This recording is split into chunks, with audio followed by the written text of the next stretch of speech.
Hello, geography students. This is Mrs. Politsky, and I've got notes for Chapter 6, Section 2, talking about the history and culture of Canada.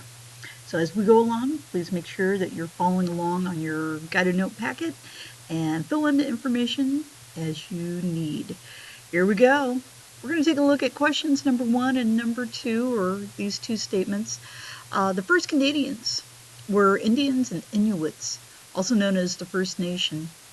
Among the Indians, the Cree, they were found along the interior plains, which would be in places like Alberta and Saskatchewan, and they were bison hunters. The Inuit, they're located further north and adapted to the cold by hunting seals, whales, and walruses.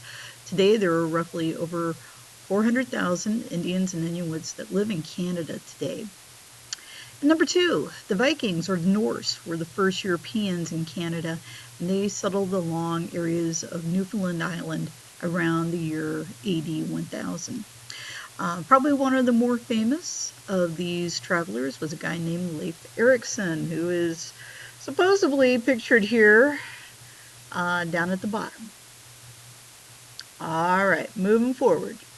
In 1608, Samuel de Champlain was credited as the father of New France and the establishment of what would eventually become the province of Quebec.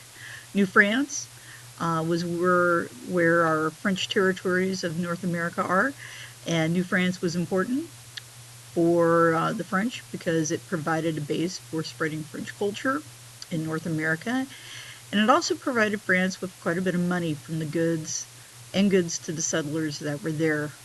Some of this money came from like fur trading and such. And if you can take a look here, in 1750, this would be a time before what would become known as the French and Indian War, or the 7 Years' War in Europe.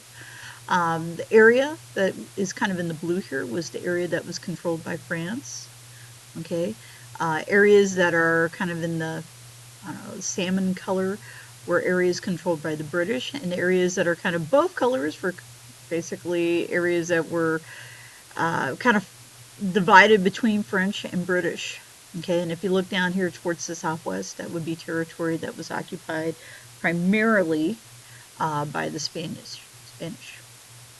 All right, numbers 5 and 6.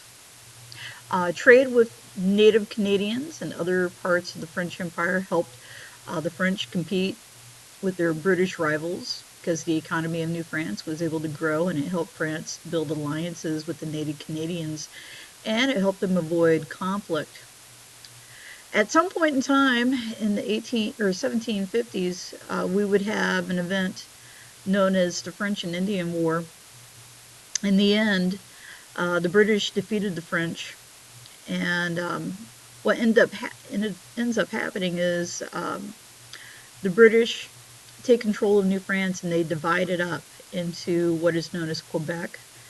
And Quebec gets two provinces, Lower Quebec, which is mostly French speaking, and today would be the actual province of Quebec, and then Upper Canada, which would become what is now present-day Ontario. That would be the English-speaking areas. Part of the agreement of basically the treaty that ended this war was that the British, for the most part, would not occupy territories, at least here in the United States, beyond the Appalachian Mountains. That would become kind of like no man's land, so to speak, for the British colonies. But in many cases, many of the colonists were crossing over and occasionally finding themselves in conflict with those from France. All right. Take a look at numbers 7, 8, and 9. The British Parliament created the Dominion of Canada in 1867. And the other day we had a little discussion about what it means to be a dominion. A dominion basically is a fancy name for a territory or a protectorate. Canada, along with some of the other holdings of the British Empire, have become part of the dominions. For example, Australia is part of that dominion.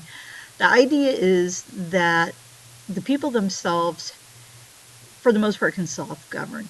But when it comes time to, having someone kind of oversee some of the things that they do, they still look towards the British Crown.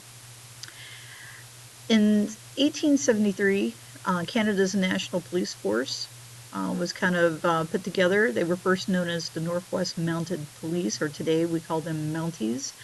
They established law and order in the Western Plains and the Yukon Territory as settlers and miners in the railroad moved west. And speaking of the railroad, in 1885, that year marked the completion of the Canadian Pacific Railroad, or the Canadian Transcontinental Railroad, if you want to call it that. Uh, Canadian leaders hoped to achieve increased trade and new settlement and a new national identity by building this railroad across the country. The railroad at times has had some weather issues that it has to contend with because of the higher latitudes. But for the most part, it is one of those things that even Americans are kind of in awe of. And we do see a lot of American tourists that go to Canada just to ride the Canadian Pacific Railway. Numbers 10 and 11. In the late 1800s, there was a wave of immigrants that arrived in Canada. Many of these folks were from Great Britain, Russia, and Germany, and some from the United States, as well as China, Japan, and India. Immigrants contributed to the economic boom of the early 1900s by working on farms, railroads, and in factories, mines, and in the forest. Finally, numbers 12 and 13. As a result of Canadian people moving to cities after World War II, many smaller settlements have disappeared. Number 13, Canada is the world's second largest country as far as area is concerned, but it has slightly fewer citizens than the state of California. Immigration is a key factor in Canada's population growth. Today, 3/4 of the Canadian population comes from immigration. In the 1950s, 9 out of 10 immigrants came from the United Kingdom or other European countries. Today, more than half of the immigrants come from places like Asia and the Middle East. All right, I hope you got everything written down.